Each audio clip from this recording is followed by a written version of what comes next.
Olá! Na aula de hoje vamos falar sobre Émile Durkheim, 1858-1917. Nessa aula iremos abordar nas seguintes partes: Émile Durkheim, o que é fato social, regras para a identificação do fato social e o método sociológico. Émile Durkheim foi sociólogo, antropólogo e filósofo francês responsável por tornar a sociologia uma ciência. E juntamente com Karl Marx e Max Weber, que são articuladores da ciência social moderna.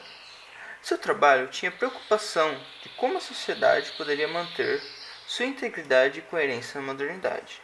Durkheim, quem formulou as regras do método sociológico e emancipou a sociologia como uma ciência autônoma, em seu livro As Regras do Método Sociológico, de 1895.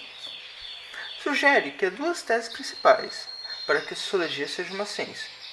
Toda ciência tem um objetivo de estudo, e da sociologia é o fato social, e precisa respeitar e aplicar o reconhecimento objetivo, um método científico, trazendo-a para perto, dentro do possível, das outras ciências exatas.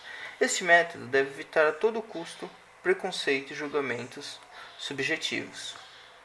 O que é o fato social? Segundo quem, o fato social são agentes reais, ou conjunto de maneiras que estão no centro de uma sociedade. O fato social é um instrumento social e a cultura que define a maneira de agir, pensar e sentir na vida de um indivíduo, fazendo que o indivíduo seja obrigado a se adaptar às regras do social, ou seja, as normas sociais, valores, convenções e regras que existem e sem se importar com a vontade ou a exigência do indivíduo. Essas características obrigam os indivíduos a cumprirem os padrões culturais e sociais que nem sempre estão de acordo com sua vontade.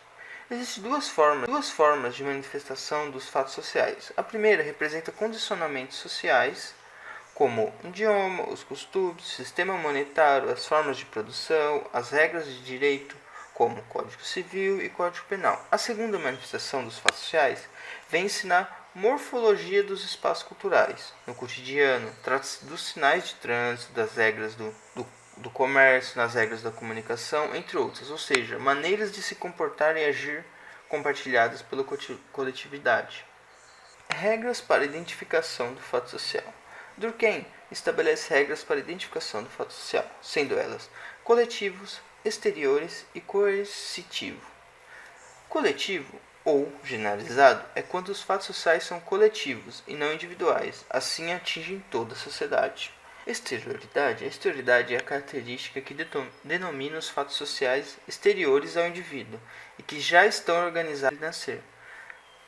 Como línguas, divisão da sociedade e tudo que você já nasce, até como você nasce, é exterioridade. Coercitividade está relacionada ao poder ou à força que os padrões da cultura de uma determinada sociedade são impostos aos integrantes. Essa característica obriga os indivíduos a cumprirem os padrões culturais e sociais que nem sempre estão de acordo, mas que são convenções e existem apesar do indivíduo concordar com elas ou não. O método sociológico. Para Durkheim, os fatos sociais devem ser vistos como coisas, ou seja, são realidade concretas e com grau de existência exterior ao ser humano. É necessário ao sociólogo suprimir seus juízos e valores pessoais para não chegar a conclusões inadequadas. O erro do pesquisador seria o de conduzir suas pré-concepções sobre o fato social durante a pesquisa. Por isso, o pesquisador deve ser neutro ao objeto de análise. Durkheim, por ter viés de positivismo, defende que a sociologia deveria realizar um retrato fiel da realidade, baseando-se nos fatos que compõem. Só assim seriam condições necessárias para se criar um conhecimento objetivo e plausível sobre as relações sociais.